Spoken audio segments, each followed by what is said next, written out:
Get a deeper connection with the Cougars of BYU sports. God gives us a gift, and we use that gift until he takes it away. Deep Blue. Just sitting down afterward and being really tired and thinking like, wow, I just won the U.S. championship. This is Deep Blue. Here's your host, Jason Shepard. Thanks for tuning in for a brand new episode of Deep Blue. This is the show where we get to know the person behind the number that you see on the field or the court. These are the true stories of BYU athletes from their very own mouths. My guest today, former BYU linebacker, Ben Bywater. Hey, Ben, how you doing, man? I'm doing great. So is it still weird to hear the former BYU linebacker? Is that sunk in yet, or is that going to still take some time? No, it's definitely sunk in. So definitely hard to hear. Obviously, it's so fun being a player, but yeah, this ends for everybody at some point. One of the cool things is for people that have been tuning in to BYU Sports Nation and some of the shows that are adjacent to that, they've been able to see you doing some reporter work. Yeah. Have you enjoyed that? I have enjoyed that. I've loved it, actually. It's been good, right? Because football ended just on sad terms. So being being around everybody, and what I love about BYU and playing BYU football is it's not just the players. It's a whole production involved, and they're all good people.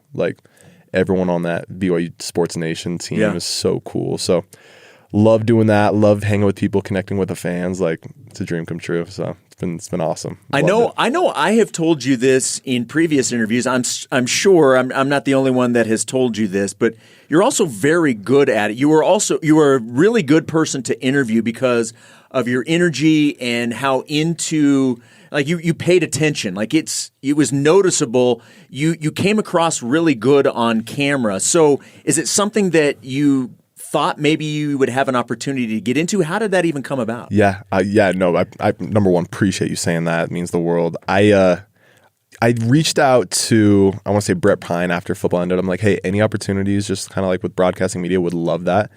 So yeah, down the line or whenever an opportunity presents itself, I would love to be on the panel and talking for, via Pat McAfee. I think that'd be awesome. That'd be a dream come true. And so, yeah, that would be awesome. Awesome. That's all I got to say. Are you a guy that would feel comfortable doing more than just football? Yes. I would need to do my research, do a little due diligence on that. But just me and women's softball, I just don't know all the tips and tricks. But absolutely, I need to educate myself. So would love to. So. Do you think that there is, is this something that you think you could pursue as a career moving forward? Yeah, that's a great question. It's so funny because I'm in this point right now in my life where it's I am really trying to find out what I'm trying to find my linebacker of life. If that makes sense. Yeah.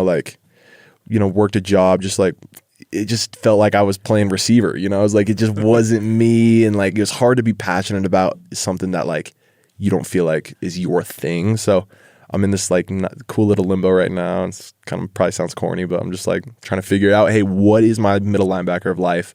Where can I go excel? What lane am I trying to race in? So if it is broadcasting, let's go full speed. So great question. I think I need to do some pondering and figure that out. But I think I would love that. I think I would enjoy that. I think you would enjoy it. And I think you would be fantastic at it. What other things are out there? Do you have other opportunities that are presenting themselves or in other mediums or certainly in other occupations? What are you even contemplating right now? Yeah. So, I did finance at BYU, and it's funny because just for context, my pops is a just baller when it comes to business, right? Harvard Business School grad, went to Bain, which is Mitt Romney's company, right? Kind of raised the ranks there and then became a Fortune 500 CEO, was just a true CEO for a Blackstone-owned company. And so growing up, he's been such an example to me. And so I've always had that, that's the epitome of success. And he worked his tail off too, which was so cool. So I'm now that I'm life is real for me. I'm out of college, out of playing football. I'm hey, what? I don't know if that's totally me, right? I think I'm a little bit more eccentric, a little bit more free spirit. But I do think I have obviously those qualities, right? So it's how can that's a great question. I think what opportunities are there? There's a lot, I've BYU football and BYU finance there's 1,000 doors that are open, right? What I'm trying to do is get really specific on like, okay, what do I want, right? Like, where am I going to be happy? Where am I going to excel? And where am I going to go get my 10 tackles in, every game day? So it's like, you can go do 1,000 doors can open just because of, what BYU football has given me. So it's just like, for me, okay, where am I aligned? I had a good talk with Mitch Matthews like a week or two ago. He's one of my mentors. So we had that talk. It's just like, go be aligned, right? Like where can you be passionate? Where can you be aligned? Yeah. I'll get off my soapbox, but yeah, great question. I'm figuring that out. It's interesting, and you brought this up, and it's something that I know that Kalani has talked a lot about when it comes to recruiting. And when you talk with these players, and there's a lot of things that you cover, and it's certainly what your role is, and obviously now NIL plays a part in all of this. Mm-hmm. But he has talked a lot about, and the other coaches have talked about the fact that if you come to BYU, you're immersed in everything that BYU has to offer, and that includes a lot of doors that could open up to you and channels into these different types of environments from an occupational standpoint. And you have all these businessmen or other athletes that you can sort of tap into for experience, and if you have questions and post-career stuff, that really is important, especially for someone like you at this time of your life, to be able to have a university that has so many alums in all of these different types of careers. Yeah, no, I completely agree with that. And like that is kind of the magic of BYU, and that's, I feel like, one of their biggest selling points is like, not only is it a great program, great coaches, but off the field. And that was a big reason why I came to BYU, was just, football aside, talk about just a university, a great atmosphere, good people, great network. So, aside from Ivy League and Stanford, I think BYU is, and I mean, as far as academically, BYU might even be beating those schools. What's been the hardest part about not playing football? That's a great question. I think the hardest part about not playing football for me is just, like, you go to those games and when you're playing, you don't really realize the full like magnitude of like Lavelle, Cosmos doing a double backflip. You got fireworks, flyover, prayer. I'm like, this is crazy. And so I remember my first game in Lavelle as a fan, I was like, I don't know if I'll ever do anything as cool as like playing football in this, like, because all these things were happening. I was like, this was so sweet. So I miss the boys, and I miss like, it's just funny, like it just feels like home. Every time I go back, I'm like dapping up all my linebackers. I'm like, oh, like, it just feels so good. Like these, like my boys, like that's kind of, and I always heard that from like the alumni. They're like, dude, I just miss the locker room. I miss the boys. I'm like, because I was kind of like, towards the end, I was like, just get my workout in.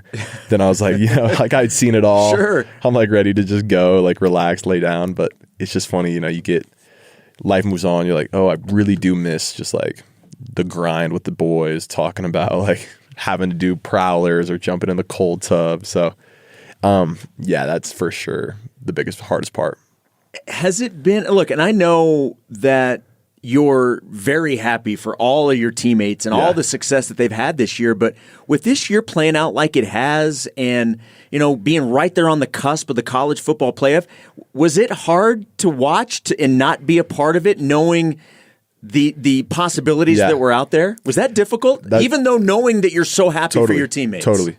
No, so I get asked that question quite a bit. They're like, is it hard? Like, but like really, because they're killing it. Like, is it even harder? Yeah. And I'm like, it's not only because I'm like not healthy, right? Like if it was 2021, Ben, I'm young, I'm healthy, I'm fresh, and like, hungry to get out there, and like that version of Ben Bywater lined up with the 2020 version of BYU football, like, oh, it'd be knock it out of the park. But yeah, I mean, just so happy for those guys, and like I knew it, I love it. Like the camaraderie. What people don't talk about, like that was by far the closest team I'd been a part of, right? And I was on the team until August 1st. Yep. So by far and away, just like obviously you're gonna have competition. It's cutthroat. It's macho-y macho, me versus him. But like the offensive boys would hang out with the defensive boys. It didn't matter. Like the linebacker crew, I can speak about them. Like I felt like it was fun. Like we were always going boating and up to the ranch and like doing fun activities. And it was like, there was never,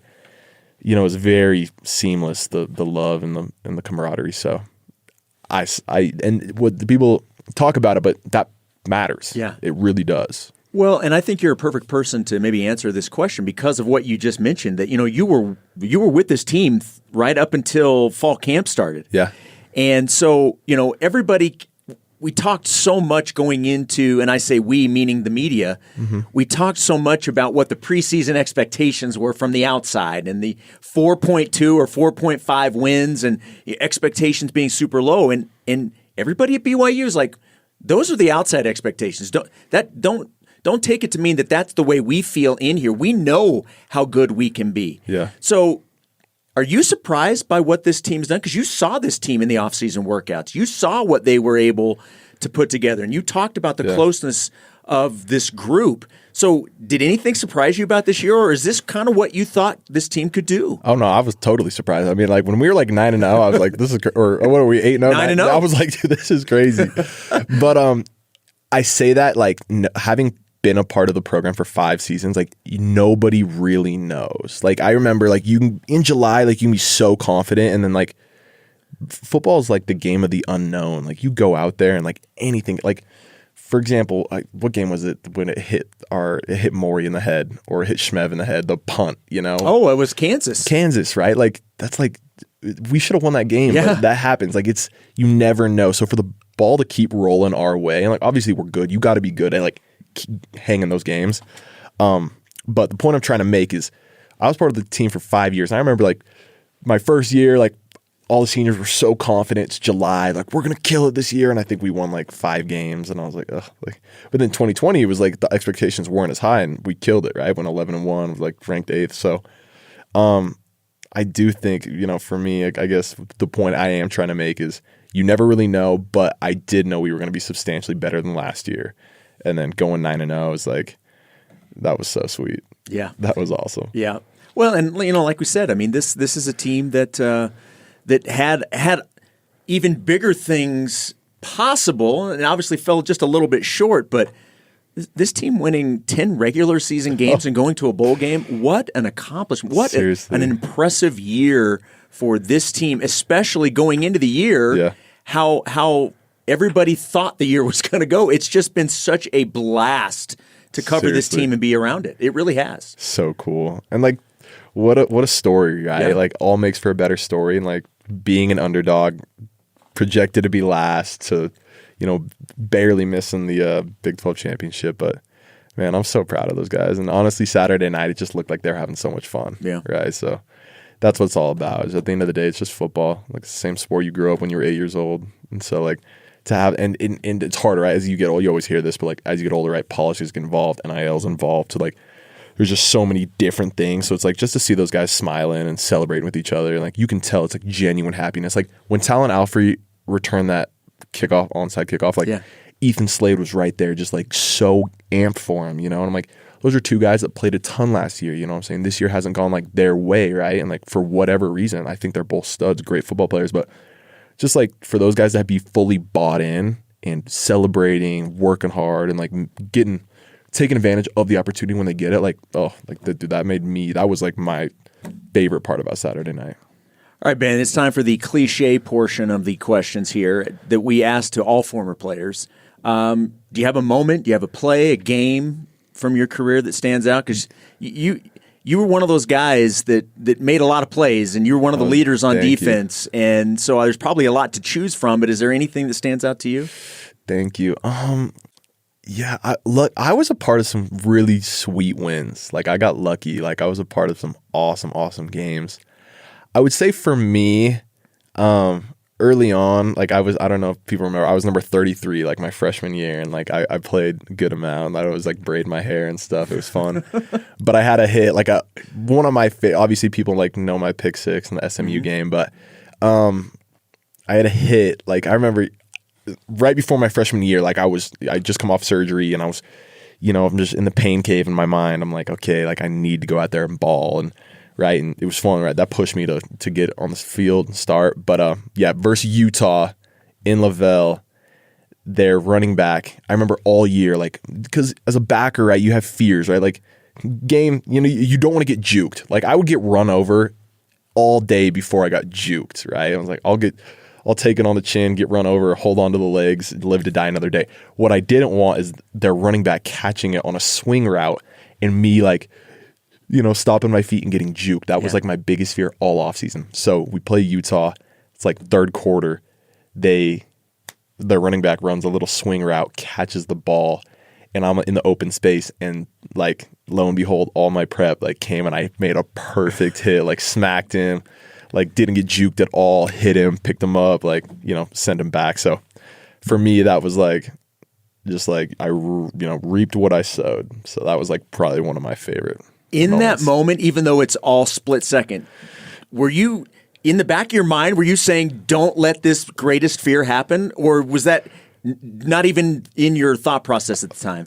Well, I think it does. Like, because when they catch in the space, you're like, oh, crap. Oh, this is the scenario. Like, here we go. And so you just start running. But honestly, you've been coached, right? Like, the goal is you just want to take as much grass. Like, you just want to sprint as fast as you can so they don't have time to juke, right? So, and it probably made the play even better for you. Yes. Because it was a fear of yours. Totally. And then, like you said, you put in the work, and when the play was there, you nailed it. Totally. And it was just like you had manifested it, right? All those visualizations of me making the tackle in the open field, I'd gone over it 1,000 times in my head. So when I did it, I was like, this stuff actually works, like. So yeah, that was one of the best moments for me. And obviously, big rivalry game, Utah. Of course. So and they're snapping the streak. Snapping the streak. Come on. And now there's a little bit of a different streak right now going on. It's on the BYU side of things. Makes me so happy. I mean, people know this, but I grew up in Salt Lake. Yeah. Right. So like growing up, they had like an 11 game win streak, and it was just so hard. Like, and people are most obnoxious Utah fans when I grew up, so I would just hear about it all the time. So it makes me happy to kind of, the tables have turned. Well, it is a perfect segue because you were talking about where you grew up. We're going to get into a little bit more on that as we continue on with Ben Bywater here on the Deep Blue Podcast on BYU Radio. Thanks again to everyone out there for listening to the Deep Blue Podcast. Make sure you leave us a rating and a review on the show. You should always check out other BYU Radio podcasts as well, like Big Stories. Cleon Wall dives into incredible and amazing tales from around the Big 12 and beyond, like Kansas offensive coordinator and former BYU coach Jeff Grimes. He and his wife Sherry decided early in their marriage that they wanted to adopt a child from another country. They detail their long journey to adopting Jada from Africa and how that girl changed their family dynamic. And then there is Wyoming women's rodeo coach JC Hupp, who lost her parents and niece in a terrible accident, but continues to lead the Cowgirls in the rodeo arena. There are so many more inspiring stories just like these two tales. So check out Big Stories on your favorite podcast platform and start listening today.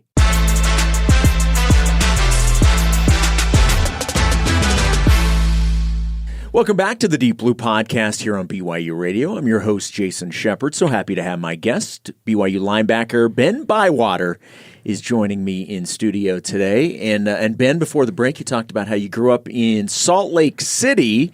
You grew up in the Olympus area, right? That's where you grew up. So tell everybody where you grew up and what life was like for you growing up. Yeah, Jason, it was fun growing up in Holiday. So I actually grew up playing Skyline football, right? So we kind of lived like I-215 where it kind of wraps before you go up to Parley's, which is Park City. We lived right off that, and it was awesome. I mean, Skyline, like those are my earliest memories of playing football. I was X-Men, so I played line. Okay. Yep, I played my first year I played nose guard and center. Those were my first two positions. Really? Nose guard and center. You didn't want to continue on with that as you got older? I mean, I have so much respect for those boys because it's work. It's work. So shout out Connor Pay. Shout out my boy John Nelson, our current center and nose guard. But I mean, did that, played a little bit of lacrosse growing up, wrestled a little bit, and then played basketball, obviously. And that was like my thing. It was funny because my dad didn't play high school football, and so like we were just trying to like figure, like we were just throwing paint at the wall for Ben, like see what stuck, right? Like I played guitar and like gymnastics and stuff. Like my mom was just signing me up for whatever, just to keep you busy, probably. She was like, "Get this kid out of the house." That was the goal. So, how many siblings do you have? 1 of 5. Okay, so, and where do you fall in line? Yeah, then? So I got an older sister than me, and then 2 little sisters, and then my littlest brother Okay. is a junior in high school right now. So were all of your siblings sort of in the same boat too, just like constant activities, or was that just a you thing? Yeah, I'm sure my mom wanted me out the house the most, but like all my sisters are active, and everyone's kind of got their own cool strengths. So yeah, I mean, but surprisingly, like I always played ball, but like my mom was always getting me involved with scouts and like service, which my mom did a great job raising me, and I'm blessed. So, but yeah, I mean, Skyline football growing up. Then when I was like 6th, 7th grade, we moved to the Olympus area. Okay. And so then I played Olympus from then on out, but I was still like playing guard and tackle. I played like pulling guard for a while. Then I played tackle, but this was like all the way up until my freshman year. Wow. Yeah. So I played a line. What happened, the turning point for me was I wrestled. So my mom, like I didn't want to wrestle. I didn't want to wrestle at all. My mom was like, okay, like I'll pay you to wrestle. So she'd pay me like $10 an hour, right? And I would just go to wrestling. Why was it so important that your mom wanted you to wrestle? I think my mom had wisdom beyond her years, because that was honestly probably the most, like, talk about confidence building and just like did something hard. I was so proud of myself when the wrestling season ended. I kind of lost like my baby fat. Right, kind of hit puberty and like just turned into a man after that. And like I was like, like my confidence was sky high. That very next year, I played running back and I had like 1,400 yards. Like it was like crazy for me. So, yeah, shout out my mom. For just paying me hourly. I was a W-2 employee for my mother. At a certain point, you made the decision that football maybe is where you're going to put that focus in. Yeah. What led to that decision? Was it something that was pretty easy to make? So it's funny. So where I'm from, like Olympus, it's a great area. But in 2017 is when I graduated. Like the last guy to have a D1 scholarship was 1998. Like it wasn't a feeder school for like D1 athletes. D1 coaches weren't coming to my school, and if they were just doing the rounds, right? They'd pull kids out of class and just like, hey, come to junior day. It wasn't like serious. So it was hard. I remember I was a freshman and I asked this senior class that they had a killer year, a bunch of ballers on the team. I'm like, guys, like, why is nobody going D1? Because I kind of wanted to play D1, but it's like that you're dreaming big and you're kind of scared. You're like, nobody's really done it. And so it was my sophomore year. I had a killer year. I just played special teams on varsity because at Olympus, like they didn't really pull the young kids up to play varsity, right? Like it was not a Corner Canyon, right? They're not like, and so they just were like, hey, you're a sophomore, you play sophomore, junior, the good juniors will play varsity, and then the seniors, have it be a happy story, have your parents involved. You played from you were 8 to your senior year, like, you shake hands with football. And that was kind of just like Olympus, and that was how it worked. And so my sophomore year, I remember I got put on special teams, and I was like, this was awesome, right? Like, was I good at special teams? No, I got ran over a few times, but like I was playing and had a killer year on sophomore, but I was like 6'2.5" tall, playing running back, and I was lean and long and striding and killing it. Like I my sophomore tape was good, whatever. I remember, and then Coach Tio Fanagwe, I don't know, he used to be the recruiting coordinator here at BYU, but before he was a recruiting coordinator, my dad met him somewhere. And my dad was like, hey, will you watch my boy's tape? And then he watched the tape, reached out to me. He's like, dude, I love your tape. Like, this is awesome. Like, I'm sending this out. Like, this is perfect. I'm like, in my mind, I'm like, no one from my high school has ever gone D1 in 19 years. 2, like, I never even played varsity. Like, I barely played varsity. So all of a sudden, I get a call from the Hawaii coach. This Hawaii coach, I forget his name. I need to remember it. But I'm on the call, this Hawaii coach. I'm a sophomore, having never played varsity. He's like, the Hawaii coach is, hey, man, I want to offer you a scholarship. And I'm like I did not think it was real. I'm like, cool, man. Like, thanks. Like, I appreciate it. Like, are you punking me right now? Yeah. And like, I didn't post it on social media, nothing. Like, I didn't post, like, my 247 Sports, my recruiting pages, nobody posted it because I was like, this isn't real. And I didn't want to go to school and be like, yo, I got an offer, because I knew the seniors would be like, dude, you're like, yeah. It just was weird. Looking back, hindsight 2020, I wish I would have like posted it, and like that would have kickstarted my recruiting. Sure. But anyways, year later, played varsity. Yeah, and people know the story, right? Got hurt my junior year. Didn't play. I played 4 games, but enough to where the coach could see, okay, he's long, he's tall, he's physical, he can play, right? And then that year, Kalani brought me in. He's like, hey, I want to offer you, we need some more tape, So I played rugby. We filmed my rugby season, sent it to Kalani. He offered me. And then, yeah, I ended with like a few D1 offers and a few, like I probably had like 6 or 7. Who else offered you? Yeah, so my first offer was Coach Wells at Utah State. Okay. And he is such a class act. Like, he wrote me a letter this past year because he's at Kansas State right now. Yeah, I mean, he wrote me to say, hey, man, I've been following your career. So sad you had to medically retire. Like, dude, I was just like, dude, that's cool. Matt Wells, such a class act, so cool. Like, he has my ultimate respect. And, you know, I want nothing but success for him. So, like, that was so cool to me. And he offered me. It was sad, right? Because he lost, right? Came down to Utah State and BYU. And I was like, hey, man, I've always wanted to go to BYU. And he was classy. But for a guy who lost me in the recruiting battle to then write me that letter, I was like, Matt Wells is the man. So, but yeah, Utah State, BYU. I had like Fresno State, Air Force, Cornell. I didn't even have any. So I committed to BYU pretty early too. They got me on the sales tactic. That's what BYU did. I said, hey, Ben, we have one linebacker spot. And we have 2 kids with linebacker offers. The other kid's going to commit if you don't.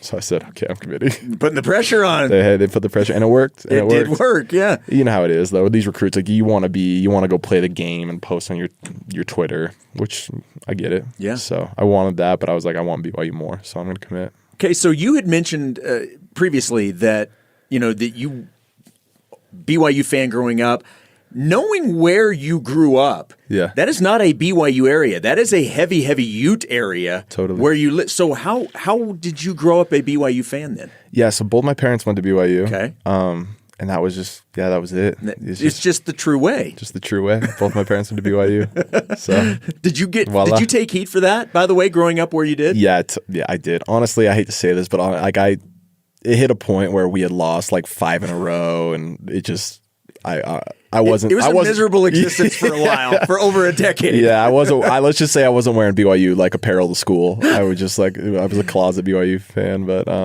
glad the boys pulled through, and it was hard too. 2016 when Taysom, we missed the extra point. Yeah, that's where I was like, I was a junior in high school, and I was like, oh, dang it, but it's okay. You had talked about how this, you know, your high school. This was not a place where people made it from, and hadn't for a long, long time. So what did it mean to you and your family to have put in the work and earned those types of looks from D1 schools, and then ultimately to be able to say that BYU wants you? No, like, it was honestly, it's like a fairy tale story looking back. Like, I'm so blessed that even happened to me, and I'm lucky, right? I got parents that, you know, instilled hard work, but like, I got lucky, you know. I don't want to say lucky, but yeah, because I got injured. Nobody had ever gone to play D1 football from my high school. Guys had walked on for a little bit, but there wasn't like an alum from Olympus I could call and be like, hey, dude, you did it. Like, how'd you do it? You know, because no one had done that. And so for that to happen, we were just kind of navigating it. And times were different back then a little bit, right? Recruiting, you know, the portal was different.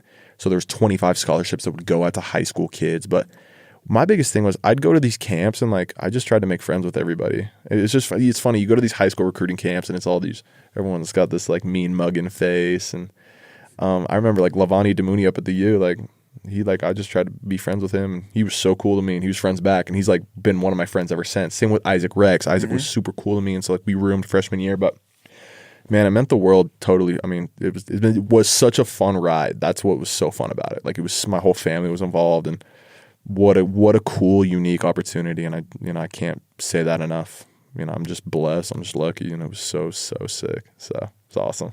Was a mission for you always in the cards? Was that always going to happen? Yeah, mission was always in the cards. It's funny because like I didn't have like a spiritual experience as far as like serving. It was just kind of like, hey, I'm going to go do that. Part of the plan. And I think Tuyaki is funny because Coach Tuyaki pulled me out of my chemistry class and was like, hey, you going on a mission? And I just like said yes, like without even thinking about it. And so from that point on, I was like, I'm going on a mission. I told Tuyaki. It was that quick. Told Tuyaki I would, and so let's do it. You know, probably not the coolest story, not what people want to hear, but I just said, yeah, I'm doing it. Tuyaki, yes, sir, coach. And not even thinking, I'm like, yes, sir, coach. And then I was like, well, we're doing this. And Guatemala, right? Guatemala. But what's the coolest thing I've ever done, for sure, was my mission.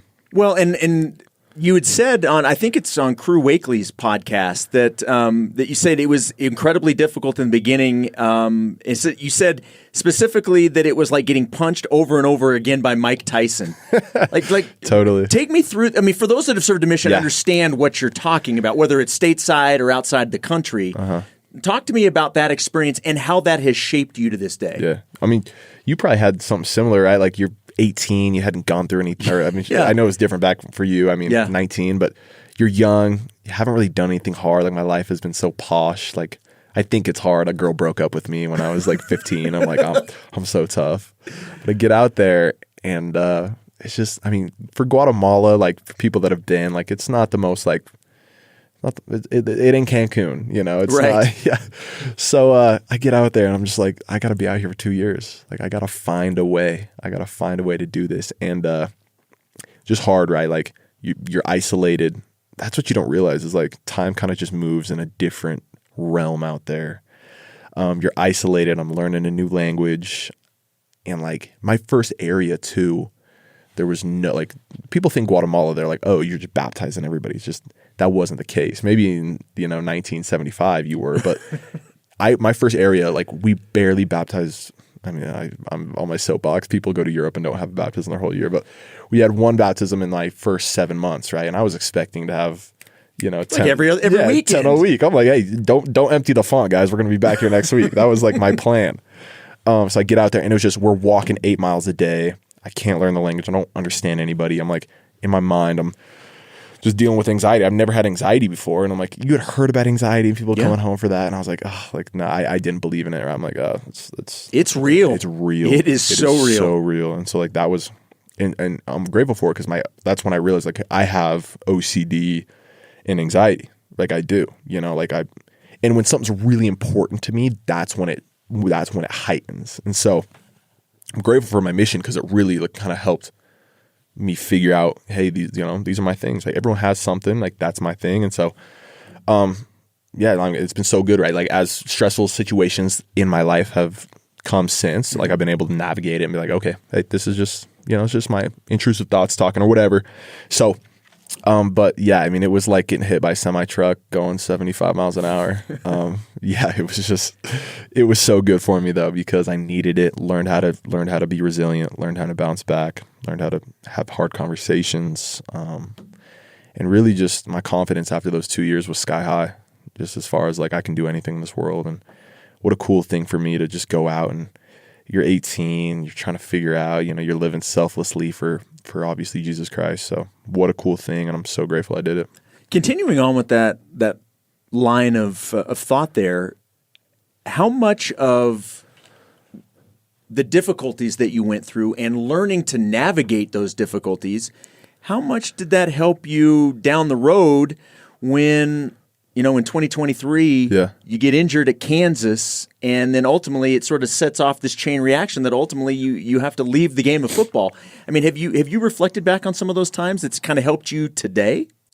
Yeah, I have. Like my mission really gave me that like confidence that I can go do anything. Like I can push through hard times. And like truthfully, nothing in my life has been as hard as my mission. Like that was by far the hardest thing I've done, which is like so many people do it, right? I'm like, I don't know why.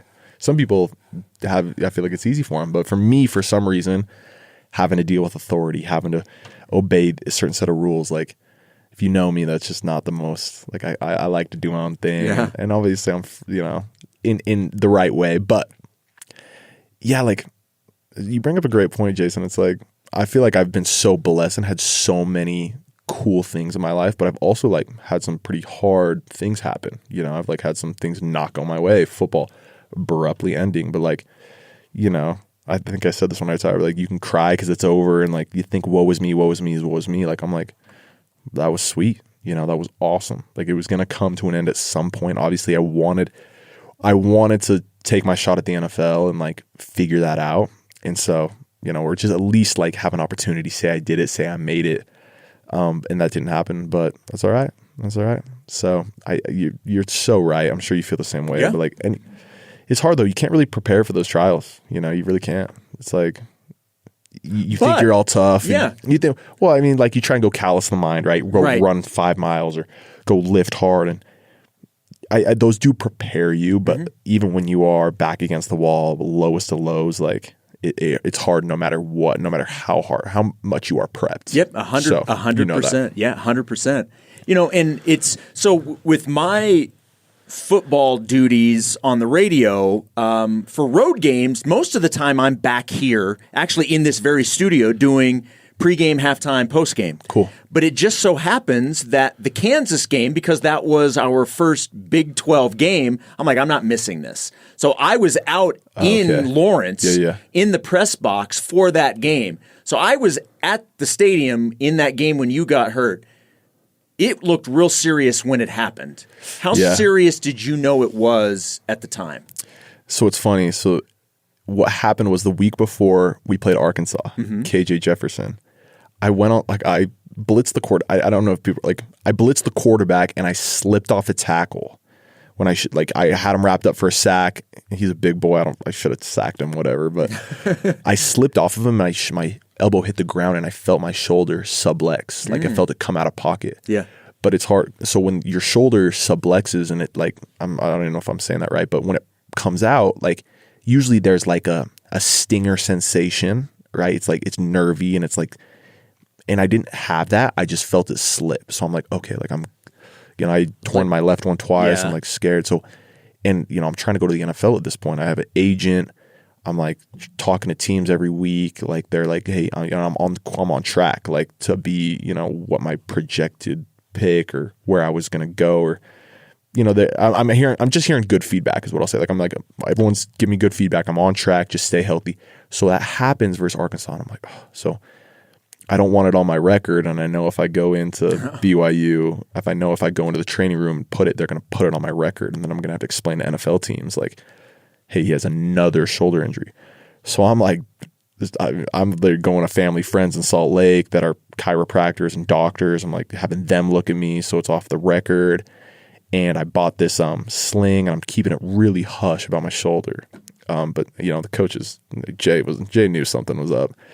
But it really happened then, right? And then that was kind of when that's when I would say the dam started to break. So the damage was done going into the game against the Jayhawks then. Yeah, well, you see it, I'm wearing a black brace in that game.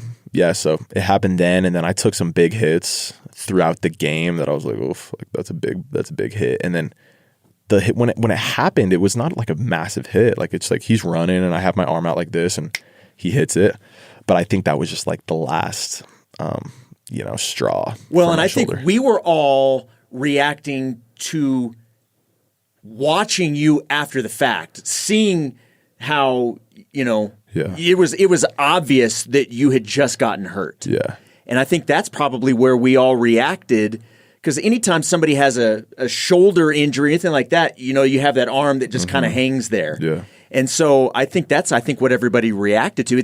It's interesting to know that most of the damage was done and it was just continuing to get hit and it finally just gave out. I know. No, as soon as I ran over the sideline, I'm just in tears because I knew it was just gone. I'm just like bawling, crying. So it's tough. It's tough. It's hard. What do you do next in a situation like that? Is it immediately, all right, rehab, get ready and let's get back and get healthy? Is that the mentality of it? I mean, I was in a tricky spot just because I had so many, I had my future to navigate right then and there. Yeah, and I had, it was weird. It was weird when I was in that medical tent and I'm just crying. I'm just on all fours. I had this, I don't know if it was euphoric, but I just had this not vision, but just this feeling of it's over. It was weird. I don't even know. And at that point, I didn't know how bad it was. I didn't know I had nerve damage. I didn't know I was going to be hanging it up. So that happened. And I remember I was sad. That's kind of when it hit me. It was just this could be it. That could be it. Right. It could be over. So that happened. And lo and behold, that really was it. And I'm maybe I don't know exactly what that means. Mm-hmm. I don't know what God was trying to teach me right there. I think with time and experience and maturity, I will. But a really cool little spiritual experience in that tent. Just as I wasn't expecting it. It was it was kind of visionary. It was cool. It's cool for me. So yeah, I mean, as far as that, like, obviously you're hugging family, just like spending time with the loved ones. But my shin splints were so bad at the time that like I had already kind of like taken all my Advil and my Tylenol to like numb the pain there, that when I hurt my shoulder, they couldn't give me any more. Like, you already had so much in your system already. Yeah, so like the doctors wouldn't give me any more, and I was like in extreme pain on this flight home. Like I could not sit in the seat. I'm like pacing back and forth. I had to go sit where like the flight attendants sit, and just I was like, hey, give me a bag of ice. You know, I was like, but I remember I was in so much pain. My parents drove down to Provo and took care of me. But yeah, it was weird. As soon as that happened, it was you know, I couldn't move it for the next few days because I had torn my left one twice, and I kind of, you know, I played through my labrum my 2022 year, so I was like, okay, like I'm gonna play after the TCU game. But you know, thank heavens I went and got a few surgeons to give me their opinions, and I had Neil Elitrosh. I don't know if you know who that is, but he's the surgeon in LA. He did Cam Rising's knee. He did Aaron Rodgers' Achilles. When I was there, he was doing Anthony Richardson. I probably shouldn't be airing that out, but anyways, the best of the best. He does. So he looked at my shoulder. I couldn't move it. Like I literally could not move it in the chicken wing. You know, I still really can't, honestly. Still to this day. Yeah, like if I'm trying to pull my elbow to my ear like that. Oh wow. Yeah, it's kind of crazy. Will that ever get better? I don't think so. Oh wow. Yeah, it's kind of sad. So that was the hardest part. Is like, he was like, "What are you doing? Go, like, you're not playing." He's like, he's the Rams team doctor. He's like, you were on my team, you would not be playing. So that's when I realized, I was like, oh, like the season's over. And then I had to navigate because I was like really trying to gun for the NFL, right? And so I was like, okay, it's October. It's a 6-month recovery. Okay, if I get surgery now, I'll be good to go. Run my 40, good to go, right? They wouldn't operate on me because of nerve damage, right? And so like they don't want to be liable if anything goes wrong, and nerves are so tricky. So they're like, we're not going to operate on you. So they delayed my surgery. So it's messing up the timeline. It's messing up my timeline. And so I was back and forth to California like every week, you know, just sitting, like flying to LAX, take public transport to his office and just like sit there. And so it was just like the longest 3 months of just, you're just in limbo. And yeah, it just ended up, and I got the surgery in November. I was like, okay, cool, got the surgery. I'm going to come back for my senior, like I'm going to come back. Yep. Right? I had another year eligibility, and it was so awesome. Right? BYU Nation made me feel so special. I'm like, she's sweet. But I was like, hey, this shoulder's going to be a lot of work to come back. And then went back to my surgery. So late November, get my surgery. Okay, I have my sling off by January 1st. I go back to Elitrosh in mid-January, and I'm like, dude, my shoulder's like not getting better. Because I've done 2, and I'm like, I know like the timeline, like this is like so far behind my other 2 shoulders. Like, what's going on? He's like, oh, you like, this is deeper than we think. Connect me with a guy named Dr. Stevanovic from Slovenia. Doesn't speak any English, at USC. I go to USC.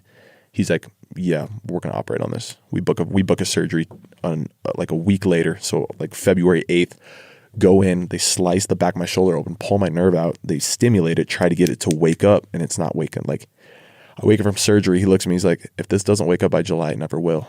So I'm like, oh my goodness. Like I'm stressed, right? Because I'm like, okay, I'm coming back for my senior year. Fortunately they blessed me with some like NIL money, and I'm like, okay, I got to perform. I got to go be a leader on this team. And so I'm just like, weight of the world's on my shoulders. So then the Tribune put out some article about me, going to sketchy Mexico, which I disagree about. It was honestly such a great experience. I went down to Mexico. A lot of my NFL buddies connected me to do a little stem cell to help my shoulder. State-of-the-art facility, better than 80-90% of any place I've been in the USA. And I'm meeting my friends from Utah down there. I'm like, I'm like, oh, I know you, really wealthy people I know in Utah. I'm like, I know you. So I'm like, I'm at the right place. And it was honestly, they did a great job, fantastic job, took care of my shoulder. So I did the stem cell, did it all. But yeah, anyways, that happened in March. Not getting better. Just did not get better, which was sad. I'm lying. It's getting better, just not at the timeline to play college football, right?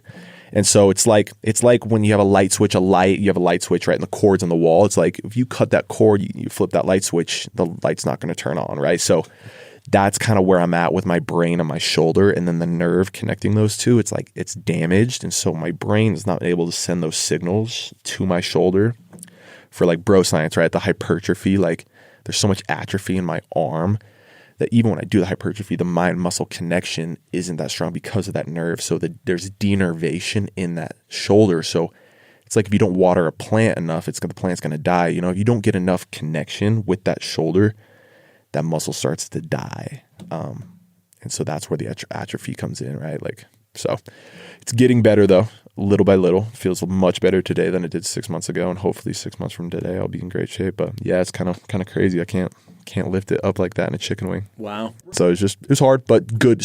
Dude, one door closes, another door opens. I'm malleable, feather in the wind. We'll figure it out. Look, I love the attitude, and we're going to end on this high note here because we've talked about a lot of things that that have been trials. Yeah. But I know one of the things that you're looking forward to. You got engaged a couple months ago in September, correct? Yes, sir. So tell me about your fiance. Yeah. How did you meet? What's her name? Let's get the details. Yeah. Here. No, I'm stoked. She's honestly such a highlight of my life. So Kate is her name. Kate Hartshorn. Her name is Caitlin. We call her Kate. So just a great girl. Just honestly takes such good care of me. I'm so blessed. So she's we dated a little bit 2 years ago.